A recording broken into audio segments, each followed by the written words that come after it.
And hello, everyone, and welcome to another episode of the Sonrisa Dance Podcast. Again, still continuing with the video chat series because, of course, quarantine and social distancing matters.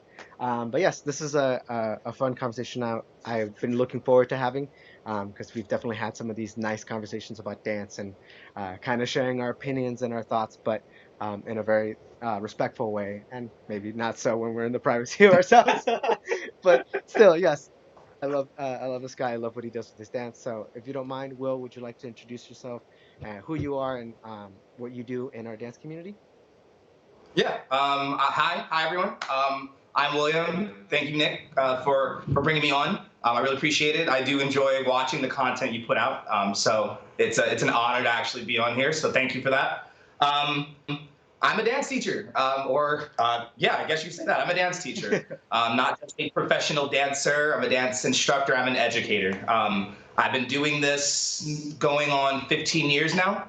I've spent my entire adult career, adult life, like doing this and being a part of this community, and not just salsa and bachata, dance in general. I've done a lot of training in jazz and modern, which are secretly some of my favorite dances. I've been professional. I'm a professional ballroom instructor. I've been doing that for so many years. West Coast swing, other forms of swing, salsa, bachata.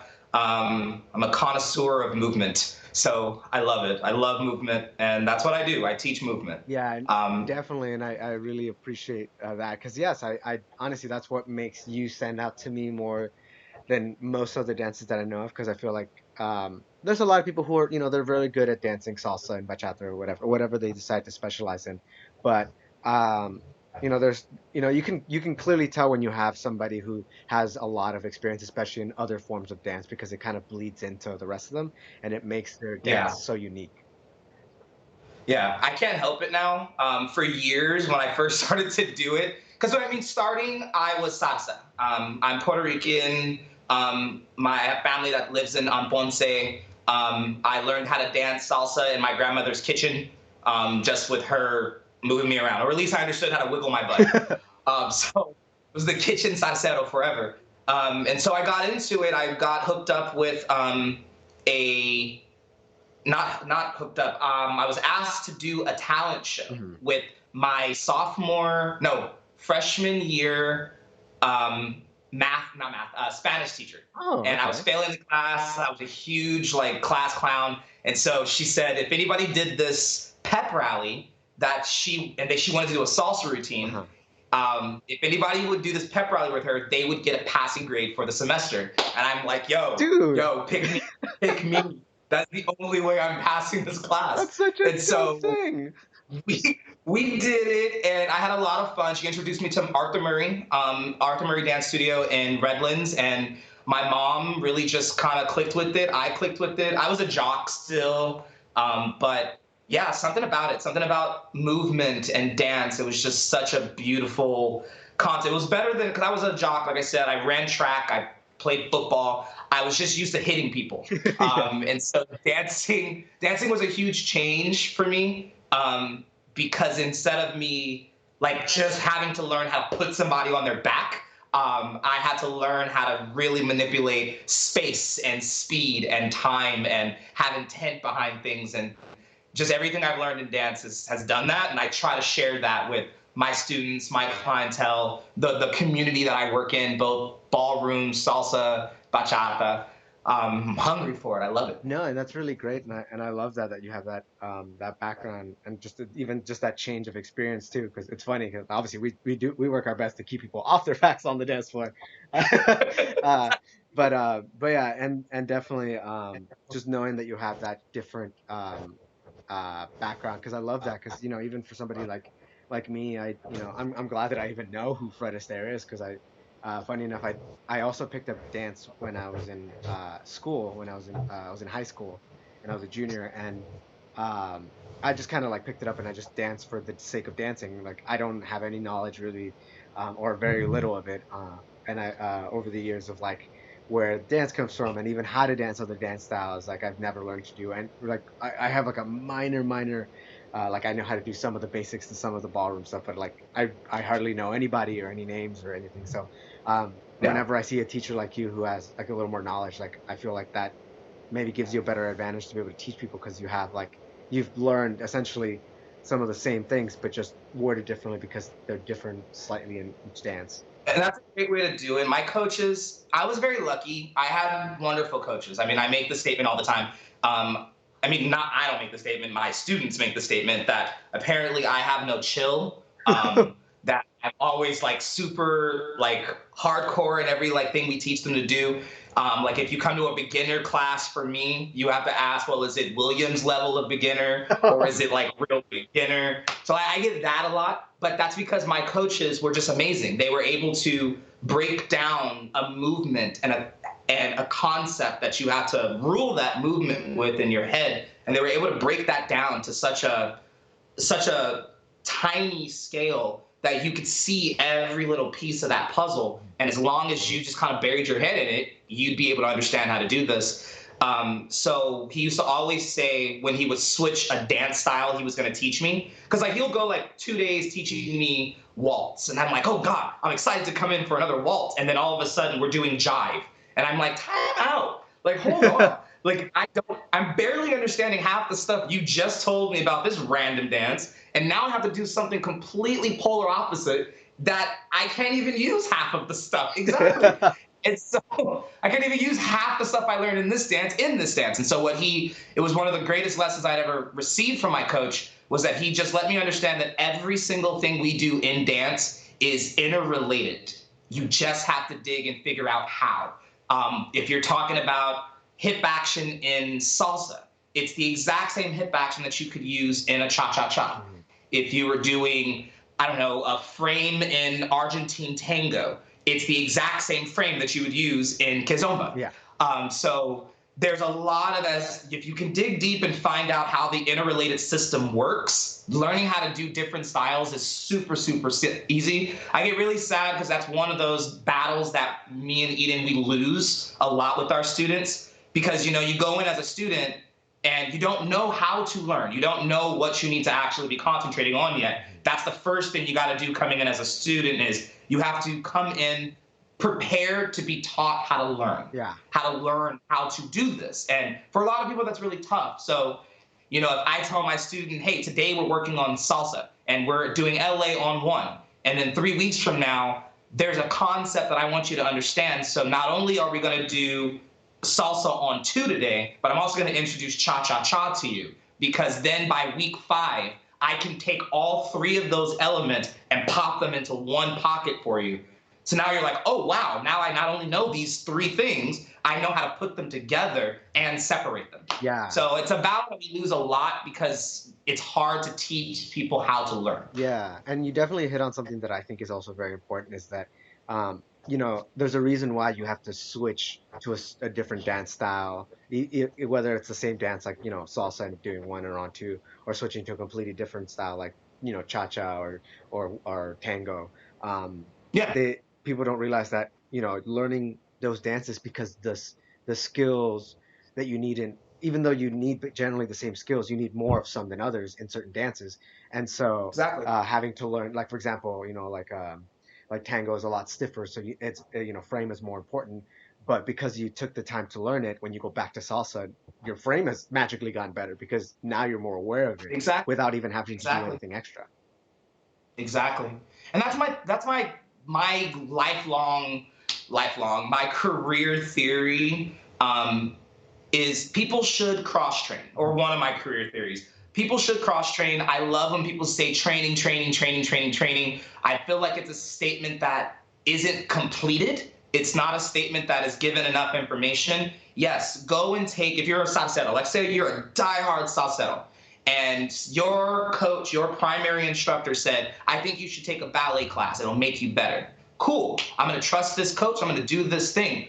What I feel like a lot of coaches, I fall blame to this, are not doing as frequently, is when that student comes back, with that new knowledge from that dance, it is the primary instructor's responsibility to help that student now translate that information into the platform that they're actually trying to use it on. You can't be it's not ideal in a social situation, maybe on a stage for performance or competition, to show that balletic framing and stuff, but for social concept, it's not necessarily ideal, and it's sometimes very, very threatening to especially newcomers who know that they don't look like that, know that they're not going to have that rigid frame, so they're like, oh well, I can't look like that, so I might as well not even try. So No, yeah.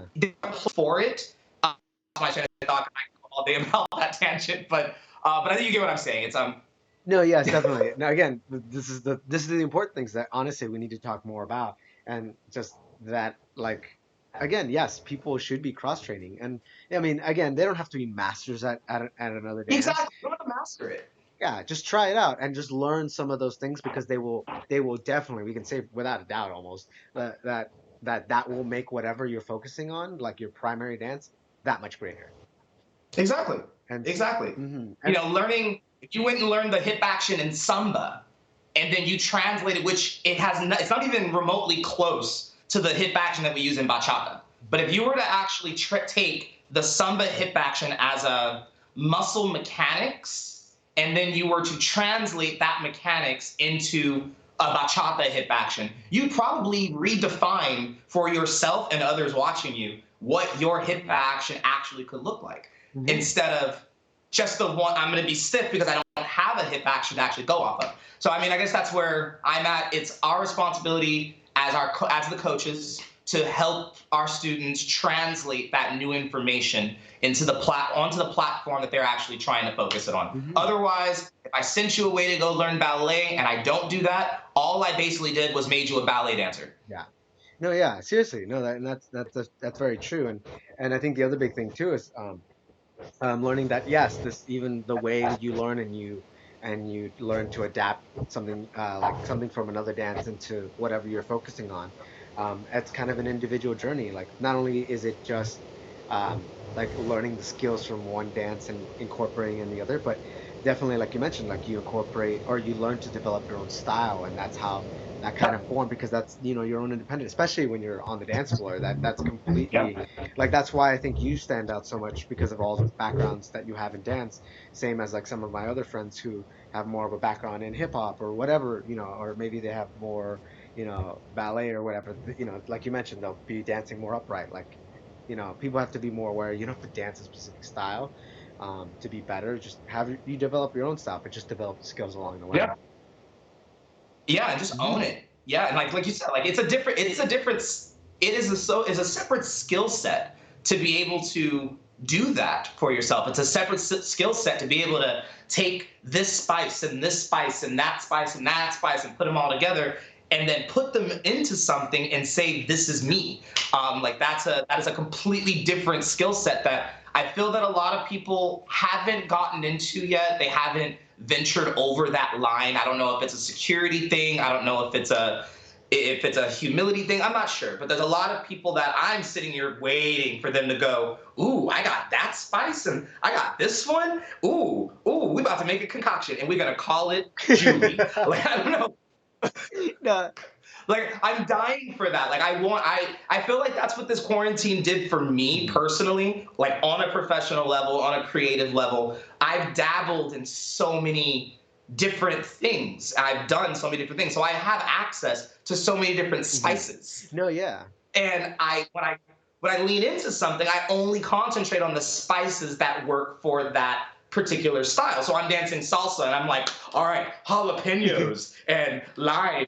Like, so but I could easily say salsa, all right, cool, we're gonna make some tacos. Let's make some curry tacos. Yeah. Like, I have the access to this stuff to create the same exact dish with a different taste, because I have the access to this stuff. And a lot of people do. They have the access. They're just either afraid to use it, or it goes back to what I said before. They're not being given the training to help translate how to do that.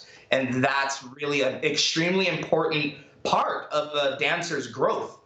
when they're becoming them, when they're really stepping into that suit for themselves and putting that stamp of saying, this is who I am as a dancer and how I want you to understand and recognize Yeah, me. no, seriously, and definitely it's good to be aware of the fact that yeah, like as especially with you as a teacher, as a director, what you say and how you share it matters, and you know being conscious of the fact that yes, you should be motivating them to go out and learn some like contemporary or learn some hip hop or whatever, and then come back and learn to teach them like yes, it's good that you did this, and now you can develop even further from there.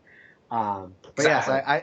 and it definitely is a very it's a very complex issue to get people to do that because there is Yeah. definitely a mix of security and like am I going to look weird for changing the way that I Mhm. dance, and oh I mean there's also I feel like something that doesn't get sometimes talked enough about is people's um I even have I don't have like a proper way of saying this, but I think of it mostly like kind of like sports teams like everyone treats their dances like their team and they're like no it's a disgrace. I'm a salsero. I shouldn't be dancing bachata or I shouldn't be dancing Yeah. Yeah. ballet or whatever. Like no, like no one cares. Like literally like nobody cares that you know more than one dance. Nobody like or like the or It's exactly. It's actually it's yeah. applauded. Like we applaud it. We applaud knowing Mhm. more than one dance.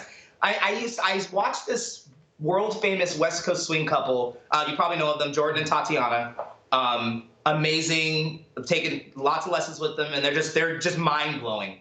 And I'll never forget the day that one of their coaches was in the same room as us, and we were all like praising them. And we're like, oh my god, oh. And he goes, well, yeah, he better freaking know how to do it. That's all he does.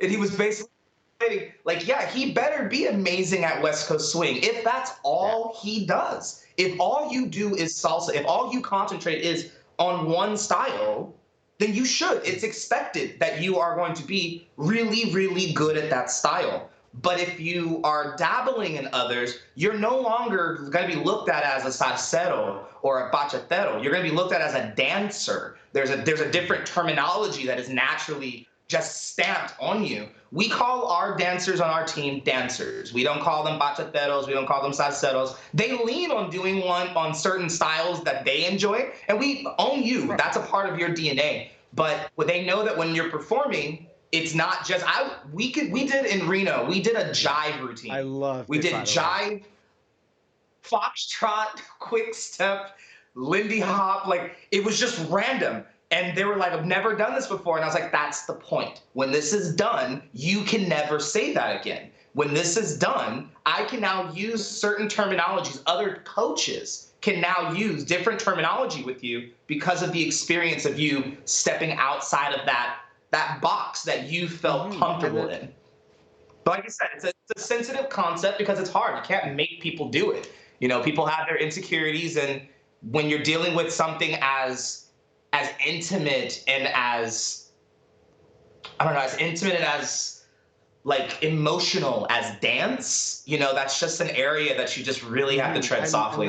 that's also very important that I'm glad that you really do um, push your students because sometimes it's not even just push, but just say it to them that you encourage them to go out and do dance or try other dance stuff because sometimes it's not we can't tell somebody, we can't force somebody to do something, but we'd be surprised how strong of an effect our words have on people, especially when you're a teacher or somebody that Yeah. others look up to. And I've honestly like there was a period of time where I felt a little uncomfortable straying too much from salsa and bachata because most of the friends that I was around or people I was around in general, nobody really talked about picking up other dances like hip hop or whatever, and Hmm. so I wasn't necessarily so interested to do it. But now the fact that I have more friends who have tried a variety of things, now it's more like okay, now I'm really really curious because now that's all that's surrounding me and it's like influencing my decision for the better, of course. And so that's why I think Yeah. it's also really great that you do that. And I'm glad that you changed your performance to reflect that because I thought it was really great and it stood out a lot. Yeah, I mean, the very first pieces that we did within the academy were salsa and bachata. And I spoke on it very specifically and said that these routines are what I refer to as the commercial pieces. They were the estarico bachata piece and the Mhm. attention salsa piece. Beautiful routines. I loved the way everybody executed them. It was a wonderful experience. But they were the commercial pieces. They were the pieces that we're in the salsa bachata community. We have to make sure that we give the Yeah. people what they want. But once we've given the people what they want, then we can just we feel completely just to do whatever we Yes. desire to do at this point. And so when we did Reno, that was kind of like the start of the new year, start of the new season. Hello, ladies and gentlemen. We dance. We're not we. It's not we salseros or we bachateros. It's Yes. we dance. So it doesn't matter if you know this song. Clap along, tap your foot with us. If you don't know this song, you're welcome. Enjoy the illustration to it. And if you don't, it only is going to last 4 minutes, and you can forget about us when it's I over. mean honestly I hope people gave you a lot of praise for that because honestly I really enjoyed that. The second the song started, and obviously for me obviously I relate that song more to my childhood love to The Mask, but but Exactly. And that's why we choose music the way we choose it, and that's why we choose dances the way we choose it. I don't consider myself the world's best mover. I understand a lot about moving. I understand how to teach somebody else how to manipulate their bodies to do certain things. I get that. I've spent like my adult life doing it and learning the crap of it. But I wouldn't call myself the best mover. I know what I'm doing, but I'd rather connect with my audience, or we would rather connect with our audience in a different way. Let's make you want to be out there doing it, not because what we're doing is so like eye catching, but because the song you heard reminded you of you being 7 years old and your uncle's tuning up his car, listening yeah. to this song, and it took you into this nostalgic kind of like space, and you're just like, wow, like I'm back there right now. And you didn't expect that when you decided you were going to go to a salsa performance, and then you see this and you're like, hold on, like I'm going to remember this. And that's all we want our dancers to be able to be involved in things that touch people in a way that they're going to be remembered, because they put a lot of time into Yeah, those I mean, clearly, pieces. like, I mean, I'm glad that there's so much thought that goes into that because, yes, it definitely did exactly what you thought. Like, honestly, that's just the song took me back. So you already had my attention from there. And then, like, now that I was like paying and really looking at the crowd, now I'm watching the wonderful like costumes because they were very unique because obviously they had to fit the style of the dance that you were doing. And so now I'm aware, now that I'm like, that gave me a hint, like, okay, this is the style of dance that they're probably gonna do. And, that entire piece, like, stood out so much because of this to this to this to this.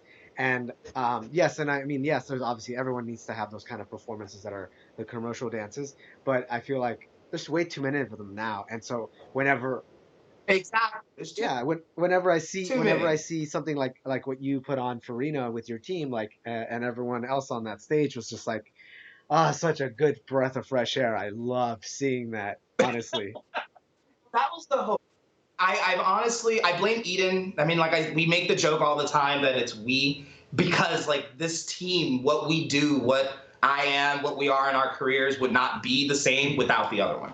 And so there's something that she says to me a lot just before we walk onto the stage to perform. Because I always get very, very nervous to like the point where like I have to go take like a pre-performance Oh. poop. Um, yeah, it's bad. Like I get like super nervous. Sometimes I have to like calm myself down with a shot. I'm super sweaty. I had a panic attack with a student once, Wow. going out on a competition floor. I was great the whole competition. In our very last routine that we were gonna do, like my body just like froze, and she could tell. And she's like, "What's wrong?" And I was like, "I'm having an anxiety attack. Like I can't. I don't want to do this." So I still Yeah. go through it. So Eden, she kind of looked at me and she goes, "You don't worry about it. Nothing we do can compare to anything else anybody else does here. We don't look like anyone else. We don't do anything like anyone else. So as long as we do what we do best, the best that we can, it's like there's nothing to be No, worried yeah, and about." that's great. And actually, in fact, you just hit on a topic, something that I don't think I ever really hear people talk about or even mention is even like those pre-performance or competition jitters. Like Hmm. I'm not a big performer. I've only performed a handful of times, and I never really experienced too many jitters. I mean, everyone feels a little nervous before they have to perform anything in front of a crowd, but yeah, like that's something I don't think I've ever really thought about asking too many others of, like, if, like, how nervous do they feel, like, even if you've been dancing this for years. Sometimes, yeah, like, even for Yeah. you, like, I don't care how many years you've been dancing, it still gets a little nerve-wracking to share that stage, Yeah. and like Every time. having those Every rituals with time. mommy And daddy. Yeah. I don't think, yeah, and everybody is different. I feel like there are a lot of people that, especially in the dance world, that definitely came in kind of they wanted to perform. They wanted to be in that spotlight. And those people, they do really, really well. I don't think most of them actually really get nervous. It's like an adrenaline like pump for them. They're like, let's go, let's hit. And for me, on the other hand, I've been terrified of public speaking my entire life. I felt drama because of it. I am scared before I go and teach a class. Like, I'm nervous before it happens, and it's not necessarily speaking in front of people per se. I can get on a Yeah. microphone all day long, but it's more of what is at stake. If I'm getting ready to go teach a class, I have a student, up to 50 students, up to 200 students that are relying on me in this hour to be on my game on both observation and delivery, to make sure that I can help them get that much closer to their goals. If you're performing, we already talked about it. For me, I put that pressure on myself that it's like, I don't want to be out here doing this, but I'm trying to make you smile. And so I need to get over mine so that I can help you, like, get over yours. So it's tough. So I've never been a huge performer, and people say, "Oh, you're lying." I'm like, no. I get very, very, very, very nervous, That's so very nervous. interesting. But I mean, you get used to it. You learn how to create your rituals to kind of calm yourself and just kind of get everything going. I do jive Yeah. kicks. So, like, my instinct is I have my pregame poop, and then I go to do jive kicks in the corner. And, like, I get my legs like fire burning, and I'm like, okay, let's go before I collapse. Yeah, and it's funny because that's so interesting, because, like, that's even more interesting for me to know, and even more curious to, like, ask you a little bit about your experience, like, competing and stuff like that, because I know you've won, like, an award for that, and I'm curious to learn more about that, especially now to know that, how you even dealt with, like, the anxiety and or that you obviously have whenever you go on stage. Like, how was that experience like? Because, like, I don't really know too many people who have an award for performing on stage. And so I don't know if you care to share a little bit about that experience. Yeah, no, it's fine. Yeah, it was funny. I was actually supposed to write this down for one of my dancers as a story, because we do a chat with our dancers on Wednesday afternoons where it's a lunch, and they can do Q. It's a Q&A. They ask questions. We share stories. So it's really cool. So this is one of the stories that they had asked me about, because I don't talk about it. I had won the 2012 World Latin Dance Cup Cha Cha Cha Championships, and I didn't even go in expecting to win Cha-Cha. Cha-Cha was honestly the throwaway division for me, because it was the division that no one was honestly taking serious. They began to take it more serious a few years later. I think by the time I got to my final year competing, they had actually began to take the Cha-Cha division pretty serious, because they started to see an elevation of talent like really come into that division. I went in for salsa, and my attitude was, I'm good enough to be a world salsa champion. I've already competed in 5 other world championships, got my butt handed to me all those times. It's my 5th year. I'm ready to do this. And we went. Me and my partner had worked together for like 2 months. We had just Wow. met each other, and I was like, I need a partner. Let's do this. And so we put it together. Salsa was awful, like really, Oh. really bad. Like, I look back at it now, it's on YouTube. It's really bad. I'm wearing a leopard like shirt. It's odd. It's very odd. I keep wanting them to take it down, but they haven't taken it down. But for that particular one, like, we went in with the mindset that salsa was what we were gonna win in, and we got smacked around like children. And we lost to that year. It was the year that Omar Munoz, the Yeah. director of Omambo, won his first Oh. place in the salsa division for the pro salsa. and he used the song that I used as well. So, and they went right after us in the semifinals. So it was kind of like we did our whatever we wanted to call it, and then he came on, and it was kind of like, so this is how it's done. So we already knew we were out. So Cha-Cha was the next day. We came into Cha-Cha, and we were like, okay, fine. There was like 8 couples in the actual division, and they took 5 into the finals. So we're like, okay, we just got to beat out 3 couples, because that was my mentality. I'm not trying to push myself to get into the first place position yet. This is the very first time I'm doing this division. I don't know what to expect. Don't set yourself up for failure. You want first, but all right, earn it. So you just got to get into the next round. And to get into the next round, you got to beat 3 people, and that's it. So we went in, we did our thing. We weren't really nervous because it was a throwaway routine. So it was just like black people popping. Like that's all it was. It was like watching Soul Train. When the results came in after the qualifiers, we were in 2nd place.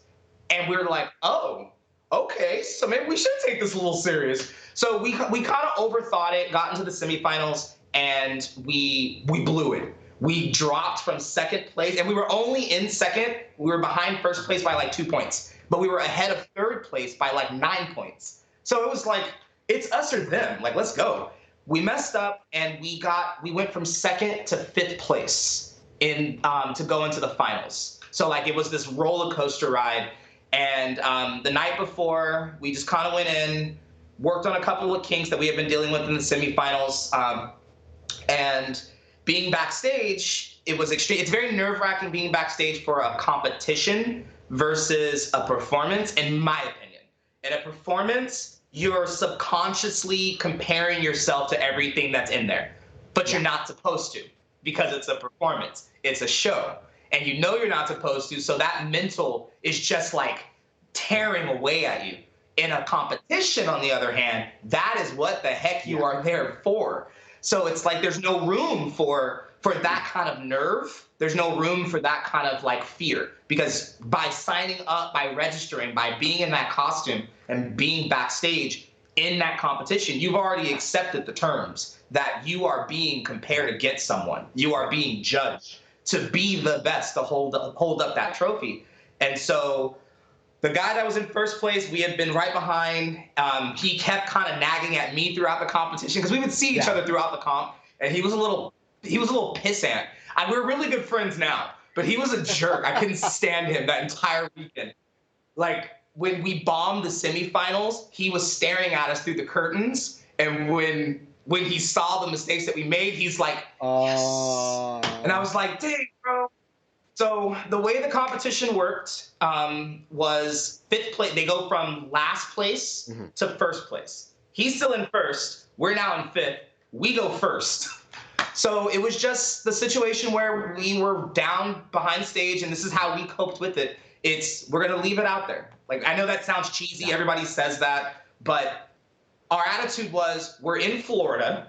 This is the last night of the competition. We're already in the finals. All we went there for was for the medal that said we were finalists. We didn't even expect to hold up a trophy. Like, I swear to you, I've never uttered that to anybody at all. Like, that's the first time I've said that out loud. We weren't even trying to win. We just wanted to get that we were finalists, because I come from the ballroom world where you can be in a competition of 35 dancers and they have to get it all the way down to 7. And 7 dancers get money. And like you could be 7th place and still get like $150. But on your resume, you now get to say that you were a finalist in this competition. So for me, we were young. We were just trying to kind of pad our resume and just get more credibility of, look, I've been a finalist at this. I got this championship here, this national title here. My student has done this. We're just trying to pad the resume. So when we went in, I told her, I was like, look, this was the throwaway routine anyway. We didn't care going into this for this piece. This is all we got now. This is the last day here. We fly back home tomorrow. Let's just go out there and let's just enjoy doing this one more time here. And that was really kind of just what did it for us. It was good. It was apparently good enough that we went from 5th place and we won. And we won by 0.3. Oh, wow. one of the judges caught us in the elevator on the way up to our room to change, and she goes, "What did you guys do different? Did you guys change choreo?" And we're like, "No, we just went in. Like we weren't holding back like we were in the previous rounds. Like we were just in it." And she goes, "Whatever it was, it sold. It was exactly what everybody needed to see. That was cha-cha." And I was like, "All right, cool, I like it." And we won. It was by 0.3. And I have a picture of it in my office. Like when they said it, my face was just like, this is real. Like this is like a doctorate's degree. I will forever be able to say that I am a world champion. Forever. And it's so interesting that also that you made that note of like, that intent of like, uh, how you perform on that stage is like super important and where your mindset is at. Because like I remember there was one time where we went to me along with uh, Peter and Jenny's old team, Kizono, got to perform at the Palm Springs Salsa Extravaganza social thing, Yeah, yeah. and I know you were helping to run it, and I remember we had performed at Tech and everything, and it was when we were doing our Rueda piece, and I remember that was the very first time we were performing it, and so when we went to Tech, we weren't in the right mindset, we didn't really go all out, and so I remember when we finally actually got to the stage and performed, we actually went out there at that point, like since we already knew where we were on the placement of the list, we're like, oh, whatever, we're gonna be out there, just gonna give it our all. Fuck it, this is more for fun now. Like now it's not like because I think we were a Yeah. little too self conscious and we weren't like really there during Tech, but yeah, I remember us performing and like we actually felt the fun like of being on the on the stage and performing, and you could see it in our faces and everything. And I remember after we performed, I think you had went and talked to Peter and told Peter like, hey, if you would have shown me that at Tech, you would have gone further down on that list. What happened? Like why wasn't that there earlier? And so at I remember that. Oh I man. remember that. And it was real. I mean, it's one of my coaches, or world famous. Everybody knows him. I say one of my coaches because he's a mentor to me. Everything I try to do, I try to emulate it off of him. He was one of the first salsa coaches I've ever worked with. Fernando Sosa Mhm. from Tropical Jet. And so he explained, or he was telling this story. Most of my coaches, and I do it too, all of my teaching is from listening Yeah. to just stories. It's like you would swear that all of my dance teachers were like Native Mhm. American chiefs, and all we're doing is sitting around a fire, them telling me stories, and I'm just taking them and using them as lessons and that's what it is. That's why I talk so much. It's just there's stories. And one of the stories that he said was he's been on so many stages in so many different beautiful parts of the world. He's seen so many dancers that have the most unbelievable technique, but he will always pick a dancer that is showing how much fun they're having doing what they're doing, regardless to Yeah. what they're doing. And at the time that he said that, I hadn't been in that mindset yet. I never really had that experience, so I didn't really. It was like, what? So it took me a minute to like really understand that. And then once I started to like watch pieces, I started to watch my routines and watch myself dance, and I'm like, ooh, you're making this look like it's work. Like, and that's what happened in that tech rehearsal. It's like, if you look like it's work, you have to be judged like it's work. And then you're going to be judged on the quality of your work. If you look like it's just fun, then there's a different energy now that we're looking at. There's a different energy that's drawing us into the wanting to be involved in these routines, wanting to be involved and watching Yeah. this routine. So yeah, it's big, and it's so cliche because it's so simple as Yeah. just have fun. That's literally it's that cliche, but it just falls into that other cliche statement of Yeah. easier said than done. It's a lot easier to say to go out and have fun with this or go break a leg, and in your mind you're like, okay, time out. I got 7 months of training right now under my belt with this. I still not quite sure what's going on with this. My costume's Yeah. malfunctioning in this situation, so I got that in mind. My partner seems really, really scared right now, and I have something to prove to myself that these last 7 months wasn't a waste of my time, or to my coach's time, or my partner's time, or my team's time. Like that, it was all worth something, and so we put these restrictions on our minds, And the more restrictions you walk out on the floor with, whether it's a competition, whether it's a performance, whether it's just social dancing with your baby sister's best friend, it doesn't matter. If you put a number of restrictions in your head, it busies your mind and it slows No, your yeah, body. seriously, and yeah, and I mean, you can see it, and I mean, I see a lot of the dance for it. I mean, like you said, it makes sense. There's a lot of things we worry about well, before we go on stage and while we're still on it. But yeah, when it's really there, it's really there, and you can see it, and Yeah, you can that's see it in their faces. you there. Like you're Yeah, feeling it. Eden does that a lot when she performs. Like I'll be dancing and I'm thinking like, cause Eden, you look at her and you're like, oh, you're small and cute. Ooh, yay, you're like a fairy. And and then she gets on the stage and then there's just like this crazy like bulldog energy and I'm like, okay, that's where we're going. Like I thought we were gonna be chill. But it was like it's like Reno. Reno was by far my favorite. Dancing Hey Pachuco with my team was the most exciting. And I still haven't even said this to them. We're like yeah. gone from Reno months later.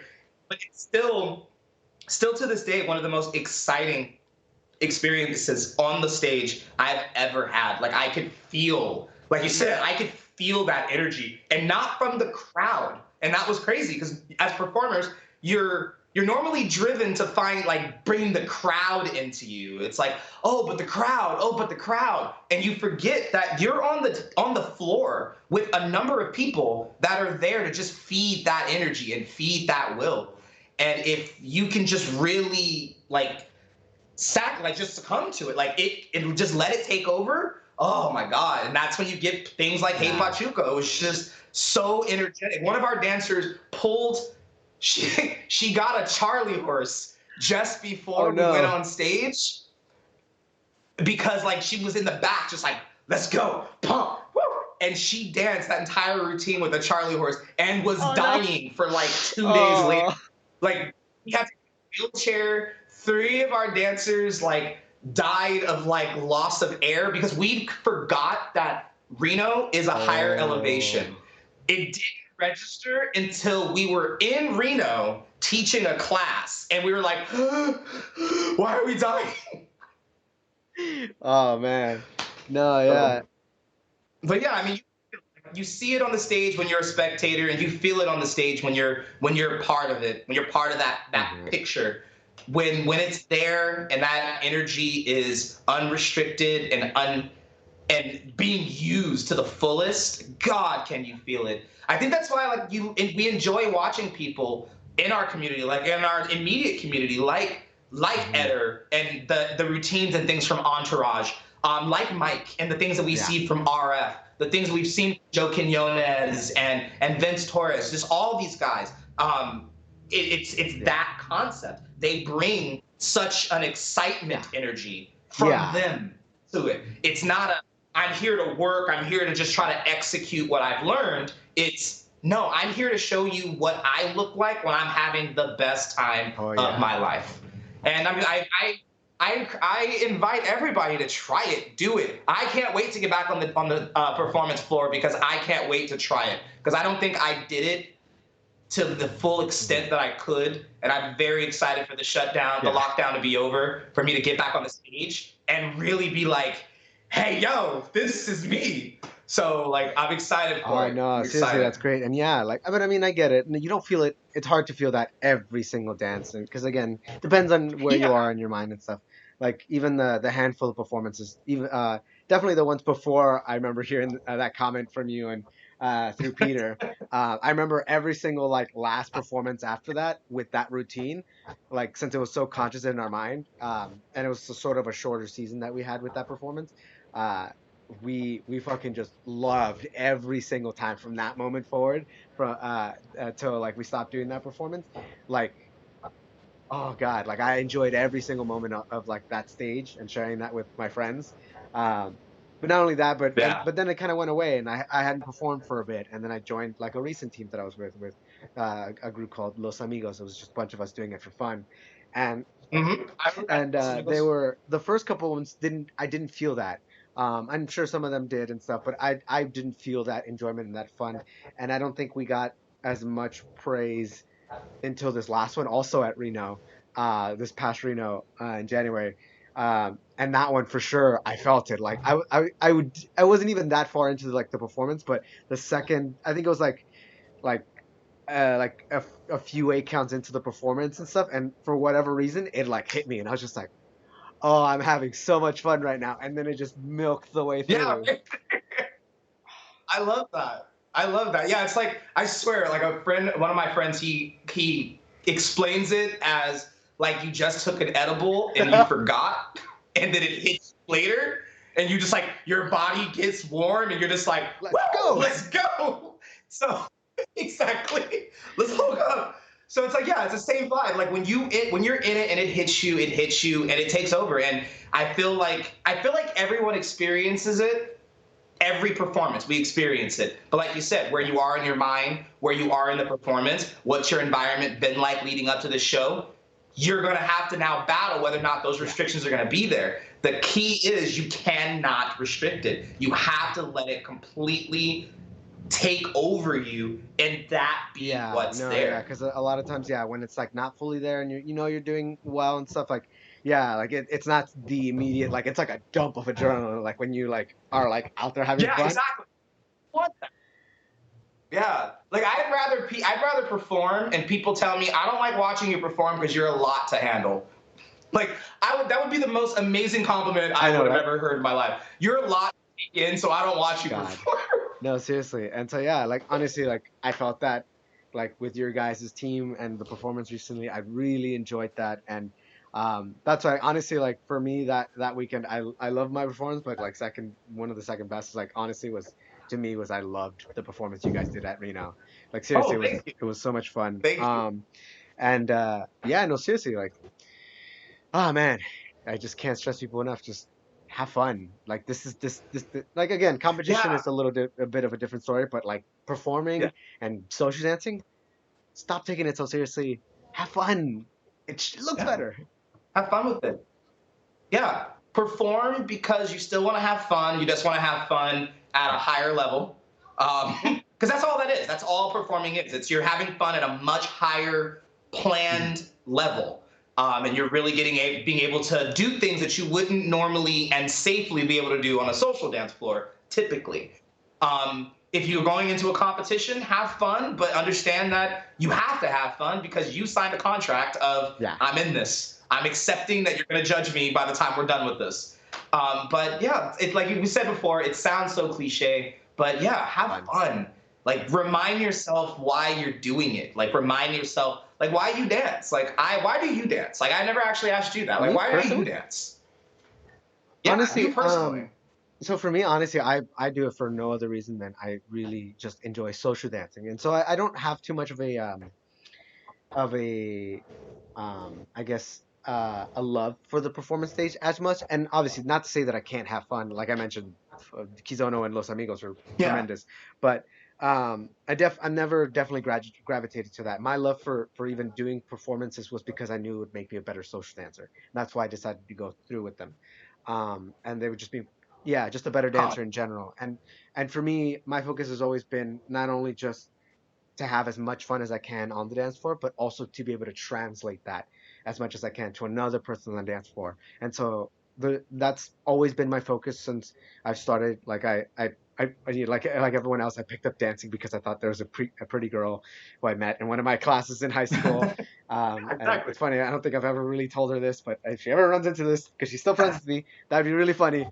But yeah, I thought she was really pretty. I met her through my Spanish class, and it was just so funny to just pick it up from there. But literally from like the first few lessons that I took with the salsa club that she was running at our high school, um, it immediately kind of shifted, and it was no longer like, oh, I'm doing this because there's a pretty girl here. It immediately from that point forward was like, this is fun, and I want to get better because I want to enjoy having fun with other people.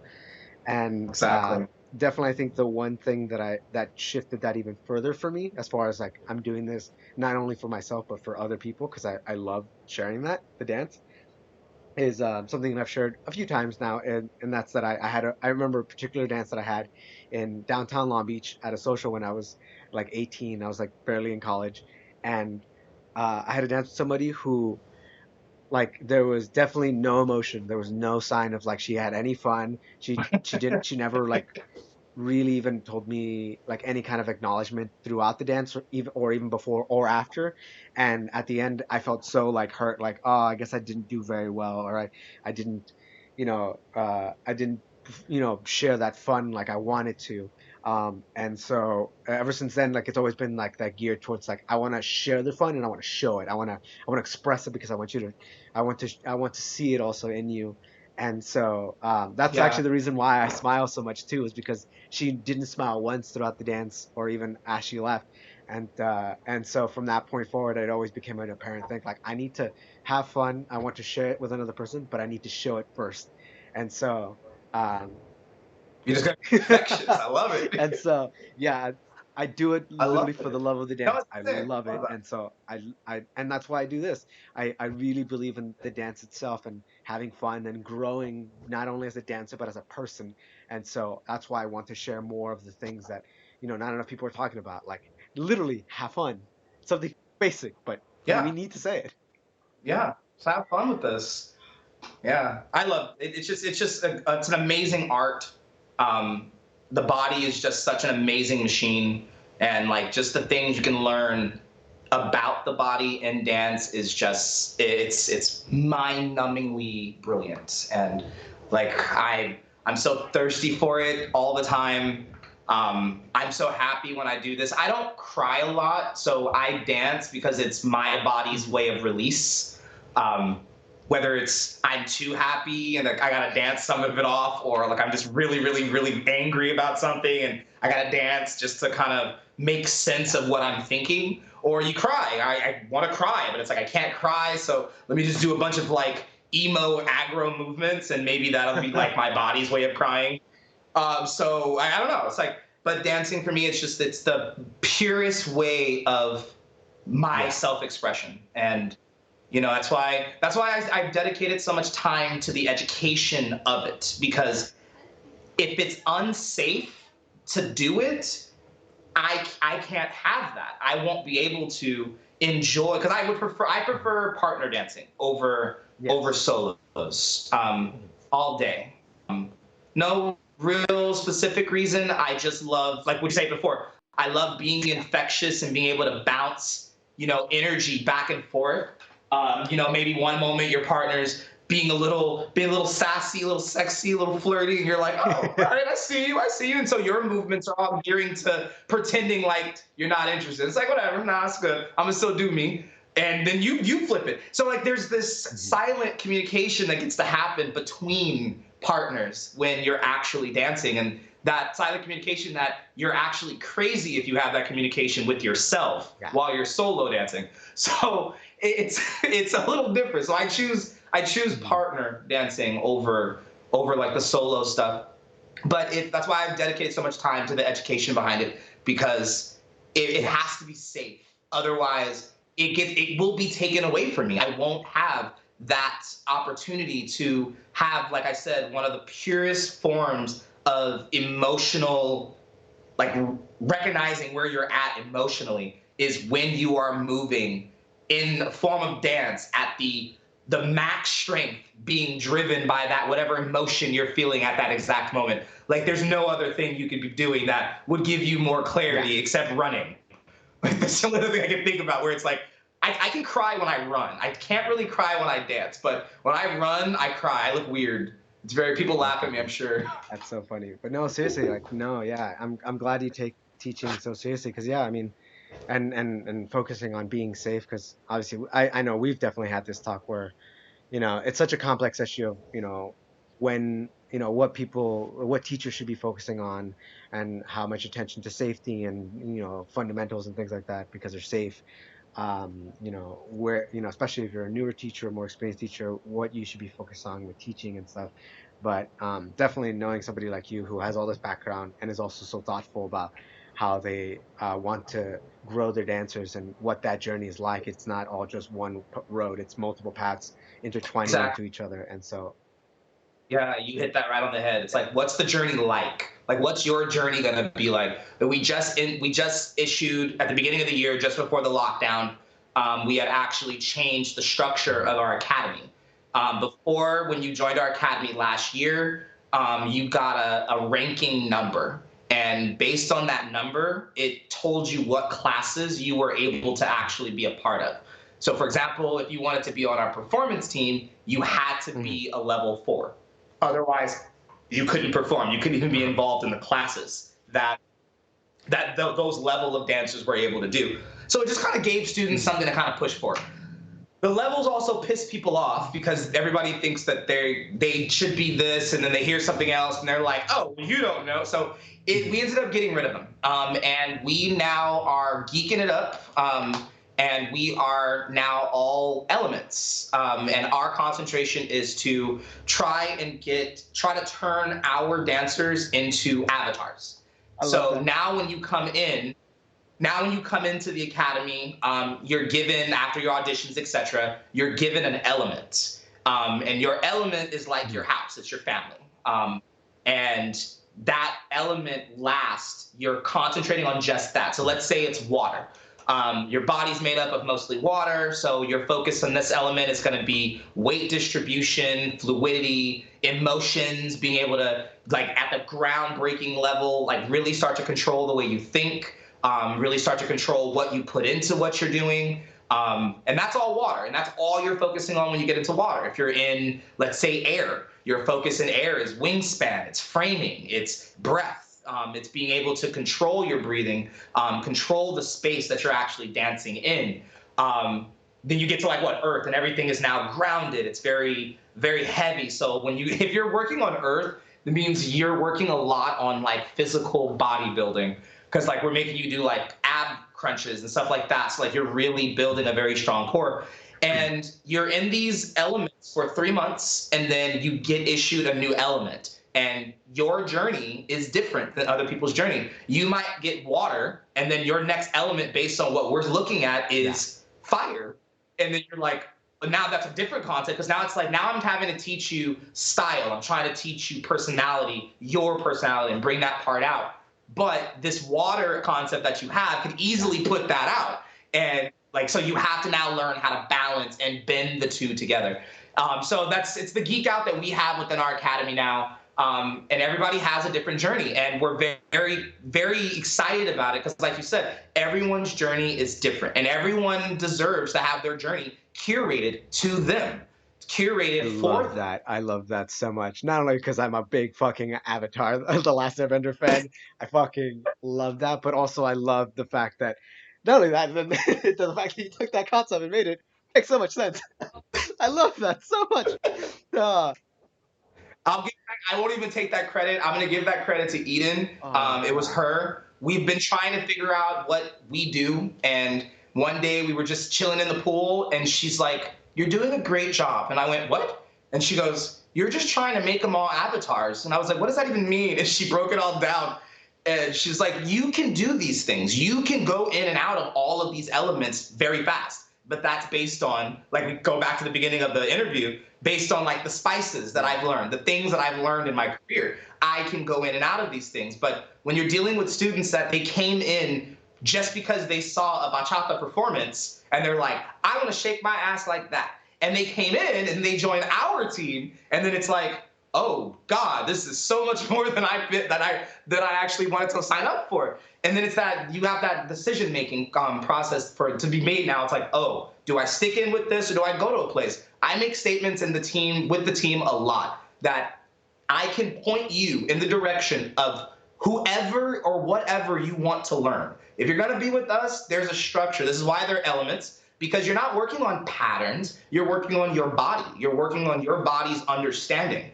And then obviously we're doing patterns and we're doing drills and stuff, so you can still keep yourself up to par with all the things that you are concentrating on. But at the end of the day, I don't care if you know how to do a cross-body lead with an inside turn. I don't care. I do care if you understand the difference between your left foot, your right foot, and that you can maintain breathing without having an anxiety attack while you're spinning your partner through a crowd. Like, I do care about that. But the elements the patterns that anybody creates is just it's only limited to the creativity of the person who's designing that motion.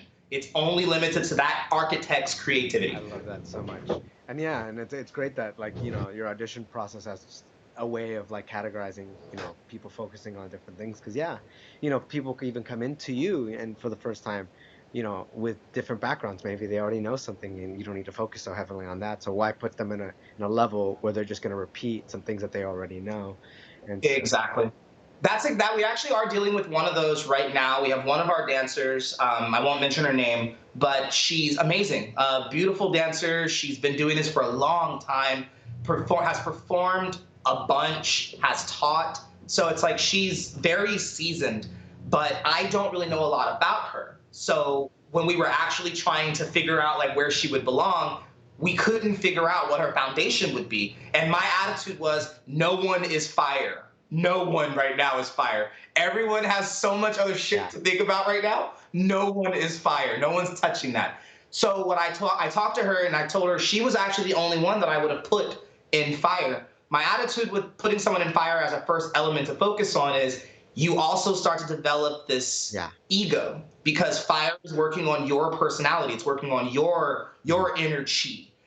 So you were concentrating on you, which means it's very easy for anyone to put blinders on to everything else when you're just yeah, focusing on you. So it was kind of like we were like, I don't want to do that. I told her I don't want to do that. So I said I'm going to put you in water.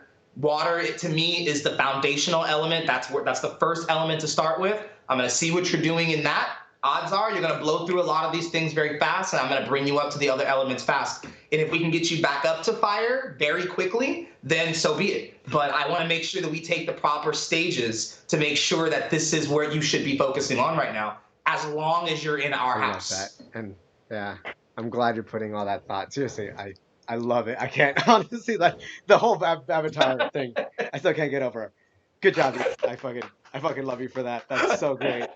Um, but yeah, no, seriously. Yeah, I mean, I've kind of like mostly wrapped up a lot of things that I really want to talk about. But yes, I really do appreciate that. And then obviously, I know you have your class stuff, so I don't know if you wanted to share a little bit about where people can find more of like your classes and things. I know we're a little restricted because of COVID, but if you would like to share where people can find out or take classes from you. Yeah, yeah, definitely. I'll say it here, and then later on, I can also shoot you some of Mhm. the text information, and when you post it, Yeah. you can So add for that anyone to who's it. watching this later, it Yeah, should be somewhere down in the description, or if you're listening to this, yeah. yeah. Check down below. um, yeah, we have a location. Well, I'm praying that we still have our location when this is all over, because it took us a lot of sweat and tears to get it. But we were based out of Westminster, right off of Beach Boulevard and Westminster Boulevard or Avenue. I don't know which one it is. But it was called QD Dance Venue or Dance Studio, and that's where we were located. I'm crossing my fingers and praying to everything that I possibly can that it's still going to be there for Mhm. us when we get back after this hard time. In the meantime, we have been working or our designer has been working very, very hard to get our website up so that we're not scattered in different platforms. So you can go directly to our website to see live classes, to subscribe for our monthly online classes. Like I said before, we have at least 13 classes that we offer. Some are an hour and a half, others are 45 minutes, some are an hour, ranging from salsa footwork, salsa partnering, and these are different hours and different days. Bachata footwork, bachata partnering. We have a cha-cha-cha class. We have a class that we call Wacky Wednesdays. Wacky Wednesdays, because like I said, I have so many other different Mhm. genres that I've learned, and being in lockdown has really made me remember just how much I know. And I'm like, I just want to do other things other than salsa and bachata today. And so what ends up happening is we'll do a Wednesday where I'll just pick a random dance style Nice. and I'll teach it. Like this last Wednesday we did samba, which my abs really hurt still from it, but it was a great class. Sweated it a lot. We have fitness classes throughout the week. We have drills. If you're a part of the actual dance team, we factor in choreography hours to work on the new pieces. So once the stay-at-homes are lifted, there are a few festivals that are still planning on going forward, like Las Vegas, who's moved their Mhm. date to September. and as well as the Phoenix Bachata Festival, which is also in September. They're both now one weekend and the other weekend. Those are our two largest events of the entire year. So those are events that we are going to go to. And we want to keep our dancers kind of focused. So we're doing some footwork pieces for the men. So if there's any guys that are interested in joining that up, you can hit me up with that. And we're doing a ladies piece as well. So if there's any ladies that are interested in that, you guys can hit us up, and we can kind of get you guys some information about that. But yeah, so right now we're just online. We're doing all of our classes on Zoom right now because we can control. The biggest reason is I get to control the music. That's my biggest reason why I feel like going live on Instagram or Facebook is just killing people, because the videos are getting muted, sounds completely getting shut off, music is being removed. So we went to Zoom because it's a private concept, and we can have up to like 100 or 300 people inside of it. So it works out. We can play whatever music we want, and we can password protect it. So that's where we actually get to still treat this like our business, because we don't do anything else. This is all we do. This is teaching dance is our life. That's our lifestyle. That's all we do. So when this hit, our entire focus was like, holy crap, how do we make this work? And this was the way we came up with. So the Zoom stuff is working really well. Like I said, it also includes pop-ups, and this is the monthly subscription, which is $50 a month. It includes pop-up workshops, guest speakers on our lunchtime chit-chats. Like we had Joe Quinones on talking about how she's dealing with quarantine, and just like some of our, so our dancers get to just kind of pick the ear of a different colleague. So it's not just us. I mean, we can yap at them all day long, but it's good to kind of hear from someone else that we respect as well. So that has always been cool. So no, that's kind of what we're doing with our classes. When we do go back to being in person, we're hoping to go back to the normal schedule, which was bachata on Tuesdays from 7:30. We met from 7:30 till, I want to say it was like 9:30. And then we had team rehearsal afterwards. And then Sundays, 6:30 until 8:30 in that QD location in Westminster. So that's kind of where we're at right now. Everything is still just kind of all in the air, especially for any dance teacher or studio. Nobody really knows. We do know for a fact, though, that we're probably not going to go back to live classes. We made this decision last week. We're probably not going to go back to live in-person classes at least until June. June or July for us personally, because we want to make sure that we have everything that we need to make sure that the environment that we bring our students into is safe. It's a tough decision for us because this is our finances. This is the way we make a living. But we know that if this does happen again, it's just going to knock us right back on our butts. So trying to really make sure that like we're planning. A student of mine, she works in a plant. She works in a plant as a manager, and she would say how if a machine goes down and it says that it's going to be down for 3 hours, plan for it being down for 8, so that you can also lube up all the other machines, do all the other maintenance and things and all the other stuff, so that the longevity of your flow goes longer. Because what happens is if that one machine went down, it's down for 3 hours, you do nothing else. You fix that machine, you get it back up, boom, awesome, it's back up. Another machine is gonna go down again, and it's gonna put you back again another 3 or 4 hours. So while you're down now, take the time to rebuild. That's what I'm hoping people are doing in this quarantine. While you're down now, take the time to build, take the time to structure right now. And that's what we're doing. So we're not rushing back into it. We're hoping people take advantage of the online stuff. I think it's freaking amazing because like every day is like a Congress. So like, I mean, especially like with the content we've been doing, like we're sore and tired this week because the content has been so extreme that we're just like, holy hell, next week we might need to like chill out a little bit. Is important. But it's been a lot of fun. I've been enjoying the live stuff, but I do miss that one-on-one. I do miss like that being in front of someone, me being able to like grab my student's shoulder and it's like, hey, I need you to do this. I need you to go here. I miss that. I miss that hands-on with my students and like really getting that gratification that what I just said to you 5 minutes ago, I'm now watching it slowly develop. Right now, I can't. I don't see you. So it's like your camera's not on, and I'm like, you could be just sitting in your underwear on the couch staring with a bag of popcorn for all I know. I Like I know, wouldn't right? know. You would know. You would Exactly. know.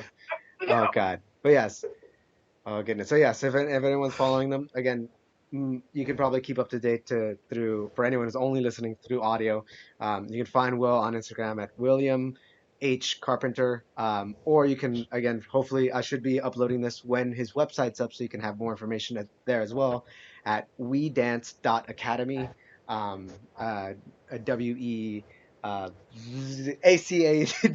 ACADEMY dot. Oh wait, no wait, I already screwed that up. Can't spell clearly, and it's scrolling right in front of me. I'm terrible at this. So yes, we dance. Sorry, WEDANCE dot academy, ACADEMY. Sorry, there we go. Yeah. No .com. Our URL is very unique. No .com. You can put www before. It'll still do it. But yeah, We Dance Academy dot. Sorry, We Dance dot Yeah. Academy. Very very important that you have that there. But yeah, I mean we're all sticking in. We're all sticking in. We're all staying as positive as we can with this time. And dance is really helping a lot of people do that. So like I said, I hope people take advantage of it, whether it's with us or with someone else. Like take advantage of keeping your mind healthy through dance. Like that's I want to put that on a shirt. Keep your mind healthy through dance. And I mean, it'll when this is all over, we will all be happier for it. Um, so I mean, I'm hoping that that kind of sticks in the world right now, especially within our immediate community, being in Long Beach, Orange County, LA area. You know, for a really, really long time, this area was really unnecessarily feuding with themselves. And I mean, it's been great to have that kind of like relaxed time and like not seeing. I've been a part of a lot of it too, but not seeing a lot of the tension. So that's been really nice. So I'm really kind of hoping that, going back, this kind of makes people go, all right, well, I hadn't seen you or even thought about any of this for like X amount of time. So I guess we're good. I guess it's all over. We And don't again, care that's why. anymore. It's like it goes back to being this. Yeah, it goes. I want the salsa community not by the style. Let me make sure we're clear about this. Not by the style. I want the salsa community to go back to the way it was in like the early '90s. I was still very young in this, or knowing of this, but like in that time, well, I wouldn't say earlier, like mid '90s, going into the 2000s, there was just such a welcoming excitement to come in and do this. Like the clubs were booming, everyone was working together. You didn't have 7 different events on the same night. Like it was wonderful. It was harmonious. And now it's like everybody's like, hell yeah, business, cool, cha-ching, and it's like, okay, I can't even be mad at you. Like this is what I do for a career as well, so I can't even be upset. But it's just sad that it's the dance. That's something that we all love so much has to take on that type of aura, Yes. and for no reason. And so I'm really hoping that kind of going back, the creativity juices from a lot of our pioneers kind of like resparks, and like we get to see a lot of brand new routines and movements and use of music that we haven't seen in the last decade of salsa, or at least this community. And we just see a lot of the tension just at least start to just kind of diminish a little bit. You start seeing what people preach and seeing more love and not as much just like irritation. And I think that's just all it is, just irritation and clickiness. So I just want to see more love. I want to see more creativity. I want to see people hold themselves to a high standard. Because if we're not always going to be here, and if we don't hold ourselves to a high standard, there is no standard for the people that come after us. And so yes, I wish the same, and I hope when we all come back from this quarantine, seriously, I hope we're in a better place than when we first got huddled in our houses.